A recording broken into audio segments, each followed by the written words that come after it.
À l'heure actuelle, la méditation devient à la mode. Et de plus en plus, des gens méditent, soi-disant. Mais cette méditation n'apporte rien, car elle ne peut se faire comme ça, sans préparation. Comment voulez-vous faire méditer quelqu'un qui n'a jamais eu de haut idéal, qui n'est jamais sorti de ses caprices, de ses dévergondages, de ses plaisirs, de ses désirs, de son vin, de son tabac? Il dit qu'il médite. Mais sur quoi il médite? Sur l'argent, sur le pouvoir, sur un homme ou une femme à séduire, ou sur les gens, sur la poitrine d'une jeune fille. Il faut ajouter ça. Il ne peut pas méditer sur des sujets célestes, puisqu'il n'a pas de haut idéal qui le tire de la vie ordinaire, animale, pour le conduire jusqu'au ciel. Il ne peut pas méditer avant d'avoir vaincu certaines faiblesses et compris certaines vérités. Et non seulement il ne peut pas, mais il est même dangereux pour lui d'essayer.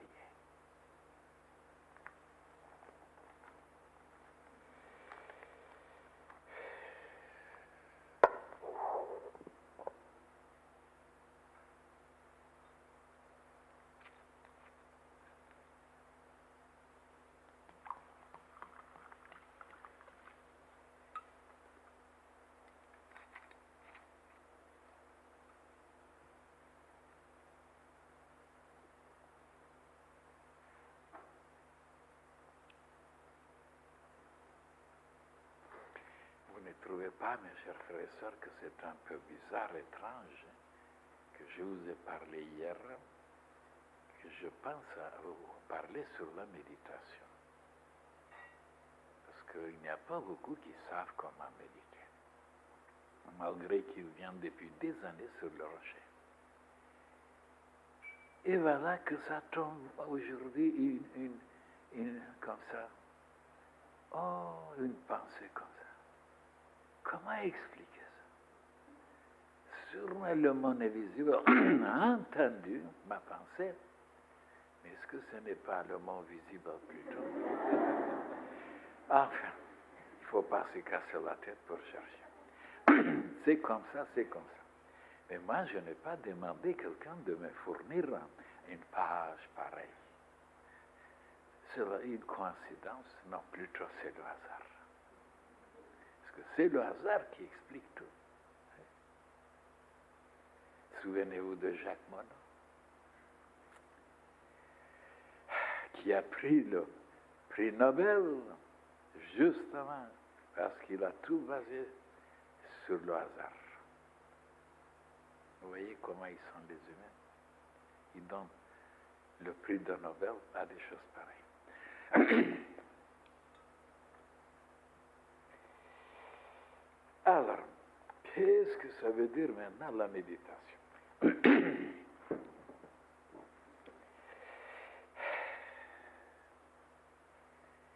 Voilà un sujet qui est très, très apprécié par les hindous, par les tibétains, et même par les chrétiens aussi, par les égyptiens, surtout dans le passé. Voilà, l'avancement, l'évolution était basé sur la méditation. Tout était basé. Seulement, de savoir comment méditer, c'est pas donné à tout le monde.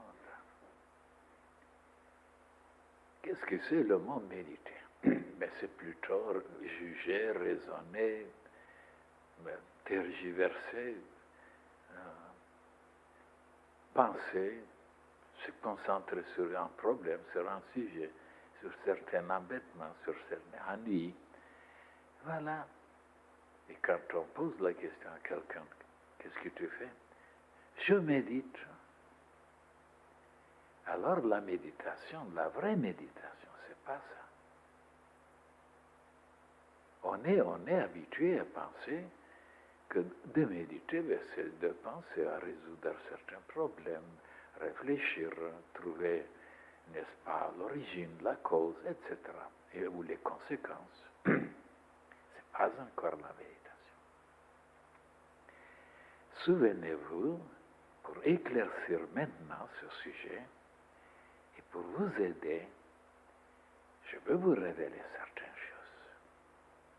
Mais avant de vous révéler, tout d'abord, je dois vous renseigner un petit peu sur la méditation. Qu'est-ce que c'est tout d'abord? Alors, souvenez-vous, dans le passé, je vous ai parlé qu'il y avait tout d'abord la concentration. Il fallait se concentrer tout d'abord sur un sujet, sur un problème, sur une question.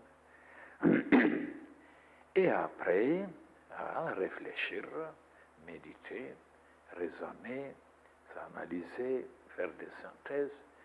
Et après, contempler. Et oui, mais les gens ne savent pas qu'est-ce que c'est la contemplation. Et après, arriver jusqu'à s'identifier. Voilà des mots qui sont inconnus pour le premier venu ici dans la fraternité.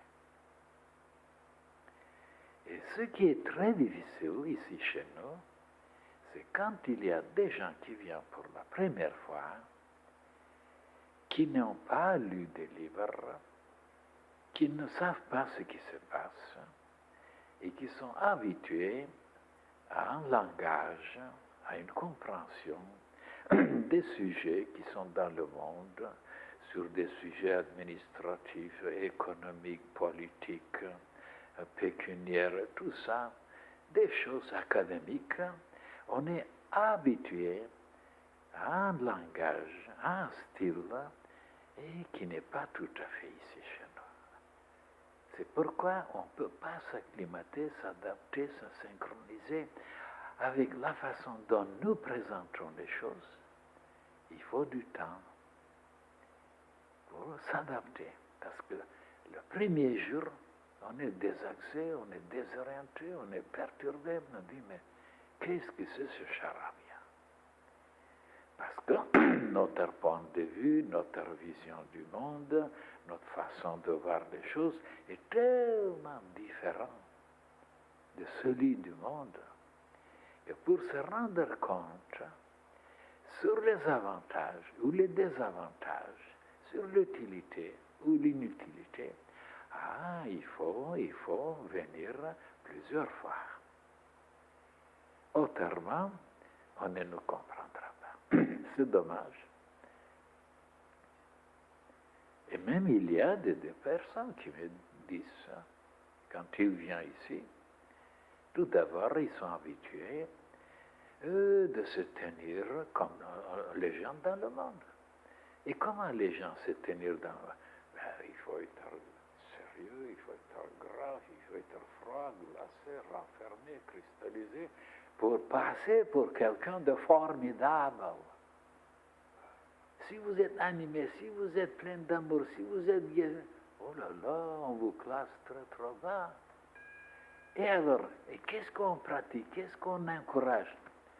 De durcir, de se tendre, de devenir froid, antipathique, inexpressif, froid, terne, éteint, pour qu'un jour on vous chasse, on ne vous aime plus, on est antipathique, on vous quitte. Et pourquoi cette mentalité est propagée dans le monde? Parce qu'ils ne connaissent pas grand-chose du côté intérieur, comment ressusciter, comment se vivifier, comment être éclairé, allumé, rayonnant. Ils ne savent pas tout ça. Ils marchent vers la lenteur, vers la vie effacée, vers le côté matériel. C'est figé, c'est momifié, c'est cristallisé. Voilà ce qu'ils préconisent. Parce qu'à ce moment-là, vous passez pour un homme très profond, très sérieux, très équilibré. Oui, peut-être il y a des avantages devant les idiots, oui. Mais dedans, vous périclitez. Eh oui. Vous diminuez la vitalité, la vibration même. Et même vous ne vous liez pas avec un monde qui est au-dessus de nous.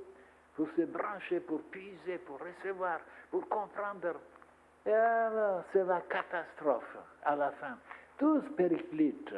Il devient malade, il devient malheureux, il devient soucieux, il se suicide parce qu'il n'était pas dans une école initiatique. Ils n'ont rien compris dans le monde. On suit les idiots. C'est pourquoi ici, il faut venir voir comment ils sont les enfants. Oh, non, non, non, non, non, non. Et alors les adultes deviennent des enfants.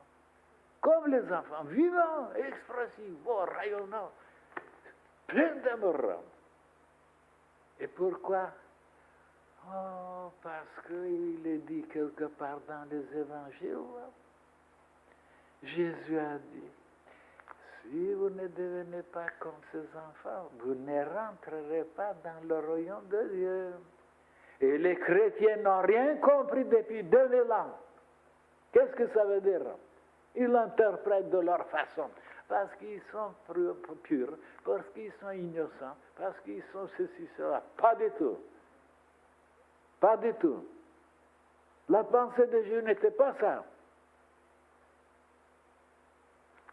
Les enfants, c'est qu'ils ont confiance en leurs parents, ils leur donnent leurs mains dans leurs mains des parents, ils les suivent.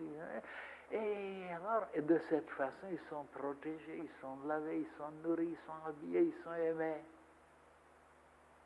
Et quand ces enfants-là deviennent un peu adultes, ils s'imaginent qu'ils sont indépendants, ils sont solides, ils sont intelligents, ils sont puissants. Ils coupent le lien avec leurs parents, ils n'ont plus confiance. Ils ne leur donnent pas leur main d'être guidés, d'être dirigés, d'être conseillés. Ils travaillent avec leur ciboulot, ils savent déjà, ils n'ont pas besoin. Et ils sont abandonnés. Ils ne sont plus protégés. Ils se cassent la tête, parce qu'ils ne sont pas bien guidés. Tandis que d'être un enfant jusqu'à 99 ans, c'est de ne jamais couper le lien avec nos parents qui sont en haut. C'est ça d'être enfant. Et rentrer dans le royaume de Dieu. Qu'est-ce que c'est le royaume de Dieu? C'est un état de conscience. Ce n'est pas un endroit. État de conscience, ça veut dire tellement dilaté, tellement plein dans la paix, dans la générosité. C'est ça le royaume de Dieu. Mais les gens ne sont pas dans le royaume de Dieu. Ils sont toujours clipsés, toujours effondrés, toujours haineux. Pourquoi cette violence maintenant partout? Pourquoi cette agressivité? Pourquoi Parce qu'ils ont coupé leur lien avec leurs parents. Alors il faut changer la mentalité. Et c'est ici qu'on la change. Voilà, comme les enfants, ils me donnent la main à moi. Et moi, je deviens comme les enfants. Et je veux rester enfant. Voilà. Et qu'est-ce que c'est d'être enfant? Toujours d'aimer, toujours de croire, de confier. Vieux, vieux. Et qu'est-ce qu'on voit maintenant dans le monde? Des vieillards ici, blasés, dégoûtés, écœurés, effondrés, et ici des bébés. Ne comprennent rien du tout. Alors, vous n'avez jamais pensé comme ça. C'est nouveau, n'est-ce pas? Mais ne m'en voulez pas. Je suis comme ça, depuis ma naissance.